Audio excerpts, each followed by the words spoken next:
Hey, welcome back to the Board Game Closet. My name's Jimmy. I'm Tim. I'm Rod. And today we're going to be taking a look at Formula D put out by Asmodee. Tim, why don't you tell us about the instructions? All right. So as far as the instructions go, they're pretty simple and they're pretty nice. They don't get overly complicated for the game because the game tries to keep it to simple mechanics. Although there is a rule book for advanced players, but most people are going to stick to the basics here. I love that they have pictures for examples of every single rule, so that way you can actually see what it's referring to when it gives you a rule. It also gives you the nice headers that are always nice when you're in the middle of a game and you really need to figure out, look something up, so you can always look at the headers and stuff. So I always enjoy that, but it's pretty simple, nice big pictures and great examples. That's it for the rules, actually. Mm-hmm.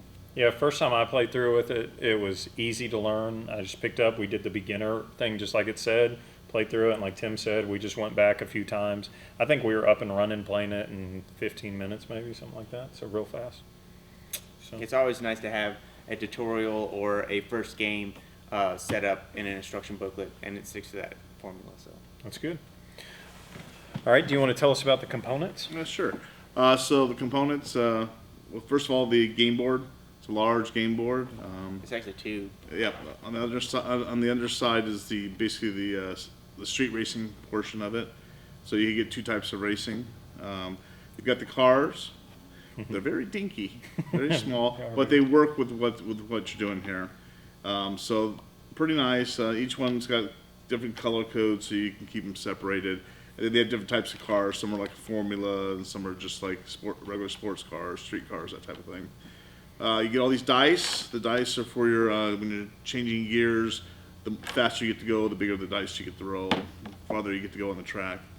It also comes with these little trays where you're going to have where you're going to have like hit points, and also when you're switching gears, this way you keep tally of where you're at on it. And each person in each car will have one. All in all, I mean, it's very nice. I mean, nice color, real bright.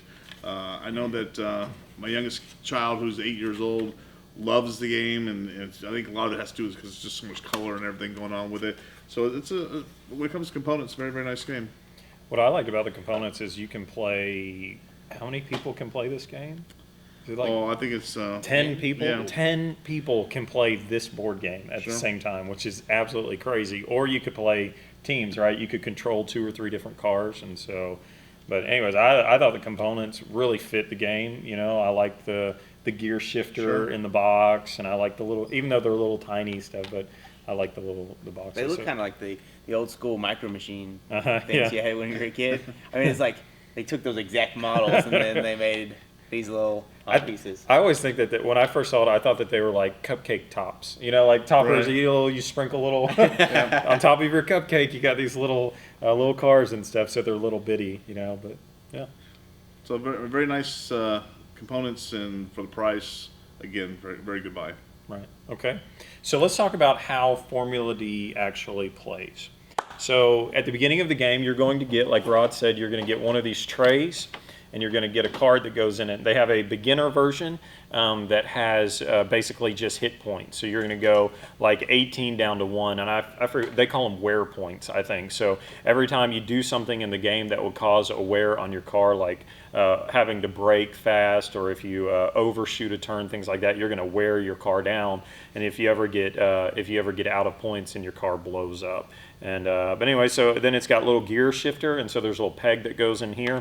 I like it because it just sits down in there, and then you got a little peg, and you can go up in gears. Each gear represents a different die. So you got yellow, and you got your little 4-sider that just has 1 or 2 on it, and then you'll go up in the size of die each time, and that represents how many spaces you're going to move. So if you're in second gear and you roll the orange die, you would go however many spaces on the board that represents. So every time you go up a gear, you're going up a die, which means how many spaces you're going to go. The basic rules of the game are on your turn, you're going to be in a gear, and so you can either shift up to a gear or shift down. Is it 1 or 2 gears that you can go? One gear. You can go up or down, and that doesn't cost you any wear points. It doesn't hurt your vehicle. And so at the beginning of the game, they force you to start in the lowest one unless you get a good start. And so they have a rule for that. So you're going to roll a die to see if you get a good start, And if you do, then you could go up. I think it's to the orange maybe, and you can move 4 spaces.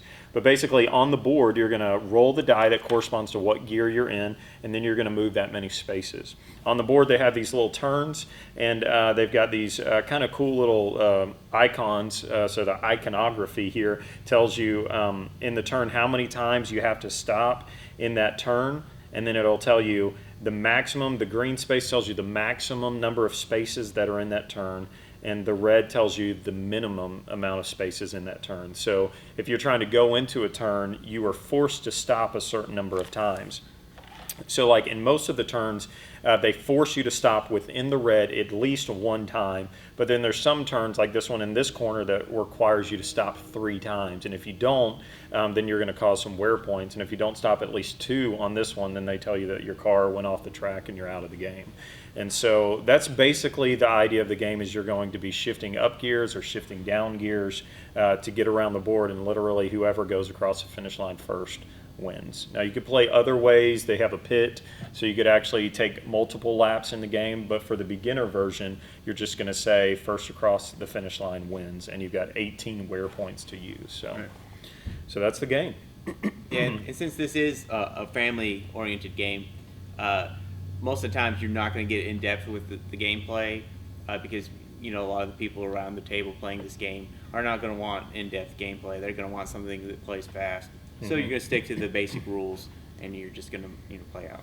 Now there is advanced rules, on the other side here, where it's actually got a punch card here where you can upgrade all kinds of things on your vehicle there, where you can go up and upgrade your tires and your gears and your shocks and all kind of your engine. You can upgrade that kind of stuff, which is kind of cool. That adds some advanced features to the game. You also got the drivers. Yeah, and then you also have a driver that gives you different stat points and things like that. So I really like how they set that up, so you can actually have your driver and then his car, and so you can run series, right? So you can run a whole season of races and kind of continue the gameplay that way. There are multiple maps, so there's lots of expansions that you could buy that's just going to give you more maps to the game. So you're going to get tired of this same map, even though there's 2 sides to it. Eventually you're going to get tired of that, and so you're going to want more maps, and so that's on my wish list. But honestly, I think that this won't come to the table that often enough that you'll get tired of the maps. Yeah. Because honestly, the gameplay, if we're going to start talking about this, it's a little. I guess we're starting. It's a little redundant, and to me, my nickname for this game is the math game.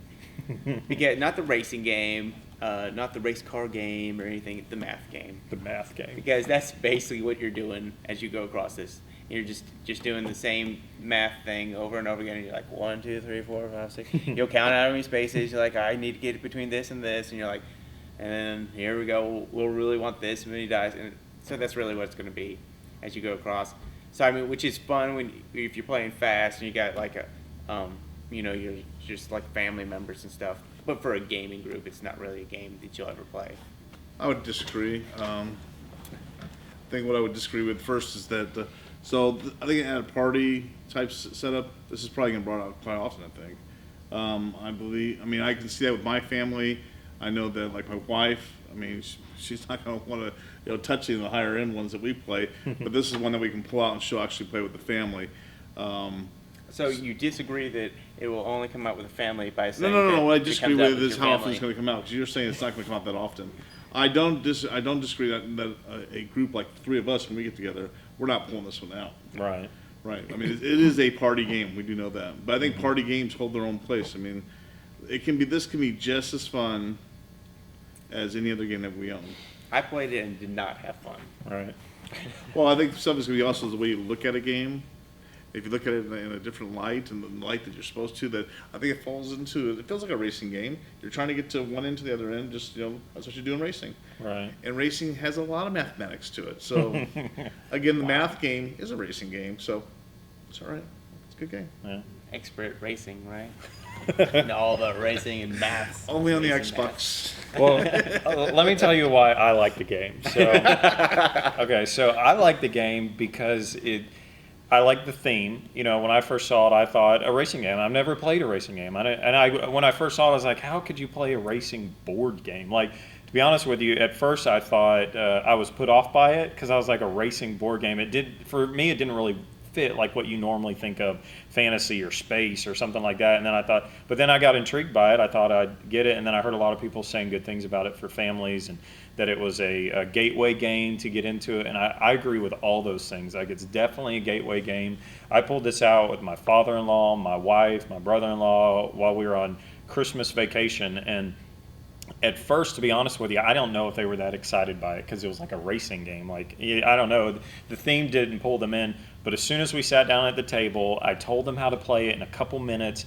They started rolling dice, and they're leaning over the table, counting their spaces. And then, you know, my father-in-law gets into the lead, and he's way ahead. And then we're all saying, "Oh, we got to catch him." And then we're gearing up to go to a bigger gear so we can try to catch him. And you know, and then there was a big finish where one of us thought that we were going to blow up, but we didn't care because we just wanted to finish, you know, and try to beat him. Like, those were all the experiences that I had the first time that I played it, and we instantly wanted to play again. And so you're right, it's not a gamer's game, but it's but it is definitely a gateway game that would get somebody into the hobby. That is simple to teach. You just gear up, roll a bigger die, you know, and go from there. So, I mean, for me, that's why he's got the game, and I bought it for myself because I thought with my family, you know, we go on vacation, let's throw that one in the car and take it with us. So, I think it's a good game, and something I would like to see it go into is because I think it can be expanded, like you're saying. Mm-hmm. You can jump into. I'd like to see them do something where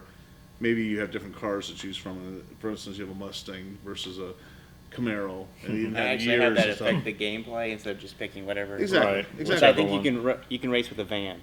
I'm pretty sure. And that van is very fast. But it looks like a van. Oh, is that a hotback, whatever they're called, A or hatchback. no, the Oh, I don't know. VW hotback. Oh, okay.